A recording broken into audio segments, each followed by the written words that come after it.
केंद्रीय गृह मंत्री अमित शाह ने साइबर सुरक्षा को राष्ट्रीय सुरक्षा का एक अभिन्न हिस्सा बताया है। नई दिल्ली में भारतीय साइबर अपराध समन्वय केंद्र I4C के पहले स्थापना दिवस समारोह को संबोधित करते हुए उन्होंने कहा कि देश की प्रगति साइबर सुरक्षा के बगैर संभव नहीं है। श्री शाह ने सभी हितधारकों से इस खतरे से निपटने के लिए एकजुट होने का आह्वान किया। केंद्रीय गृह मंत्री ने कहा कि हाल ही में प्रभावी 3 आपराधिक कानूनों में देश भर में साइबर अपराध से संबंधित चुनौतियों से निपटने के लिए पर्याप्त प्रावधान है।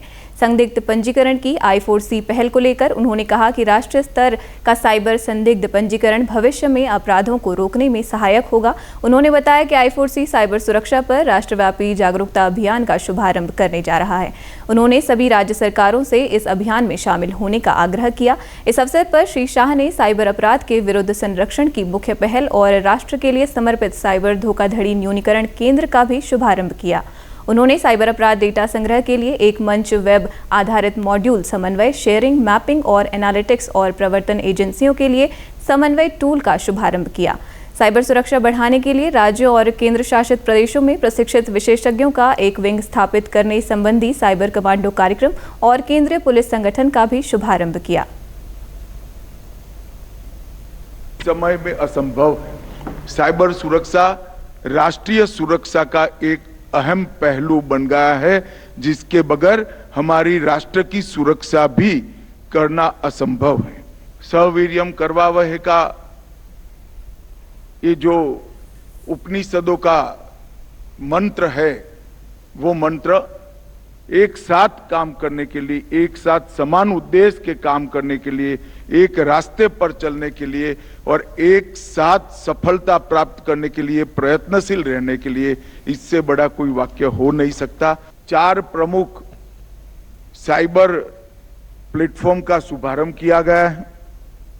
Cyber fraud mitigation centre Modi ji की एक परिकल्पना थी। साइबर कमांडो का शुभारंभ, समन्वय प्लेटफॉर्म का शुभारंभ और सस्पेक्ट रजिस्ट्री इसका शुभारंभ। 10 सितंबर से I4C देश व्यापी एक जन जागरूकता अभियान भी आरंभ कर रहा है। हेमवती नंदन बहुगुणा केंद्रीय विश्वविद्यालय के SRT कैंपस बादशाही थॉल टिहरी में महान गणितज्ञ संत स्वामी रामतीर्थ की 150वीं जयंती पर कार्यक्रम आयोजित किया गया। कार्यक्रम में बतौर मुख्य अतिथि पहुंचे राज्यसभा के उप सभापति हरिवंश नारायण सिंह ने कहा कि स्वामी रामतीर्थ का जीवन समाज के लिए समर्पित रहा। उन्होंने शिक्षा की बेहतरी और राष्ट्र निर्माण के लिए अतुलनीय योगदान दिया। टिहरी के लोग भाग्यशाली हैं जहां स्वामी रामतीर्थ ने तप किया। उपसभापति हरिवंश नारायण ने युवाओं से आह्वान किया कि स्वामी रामतीर्थ के जीवन से प्रेरणा लेकर राष्ट्र निर्माण में सदैव आगे रहें। उन्होंने कहा कि युवा जहां देश दुनिया का गौरव होते हैं, वहीं किसी राष्ट्र की समृद्धि भी युवाओं के उत्थान और विकास पर ही निर्भर करती है। प्रत्येक नौजवान का कर्तव्य है कि राष्ट्र के विकास में अपना योगदान दें। उन्होंने कहा कि स्वामी रामतीर्थ के विलक्षण प्रतिभा के धनी थे।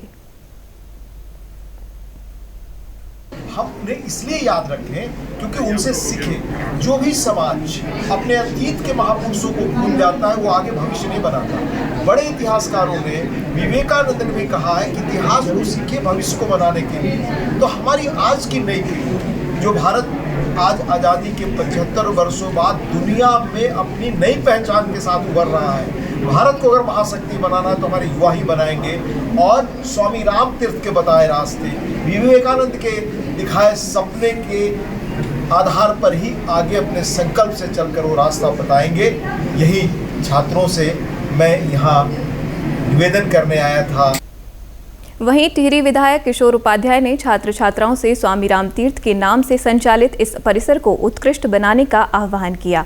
उन्होंने कहा कि टिहरी नगरी को शिक्षा के हब के लिए सभी लोगों को सहयोग करना चाहिए।